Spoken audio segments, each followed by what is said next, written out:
भर देला पेट राजा बोलिया सुनाई के, भर देला पेट राजा बोलिया सुनाई के, भर देला पेट राजा बोलिया सुनाई के। का करी है सासू हो, का करी है ससुर हो, का करी है सासू हो, का करी है ससुर, का करी है गौआ के लोग समझाई के, का करी है गौआ के लोग समझाई के। भर देहला पेट राजा बोलिया सुनाई के, भर देहला पेट राजा बोलिया सुनाई के, भर देहला पेट राजा बोलिया सुनाई के।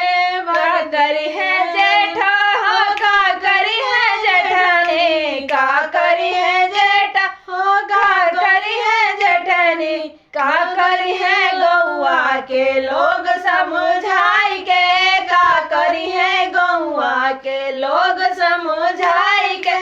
भर देहला पेट राजा बोलिया सुनाई के, भर देहला पेट राजा बोलिया सुनाई के। का करी है देवर हो, का करी है देवरानी, का करी है देवर, का करी है देवरानी, का करी है गौआ के लोग समझाई के, का करी है गौआ के लोग समझाई के। भर देहला पेट राजा बोलिया सुनाई के, भर देहला पेट राजा बोलिया सुनाई के, भर देहला पेट राजा बोलिया सुनाई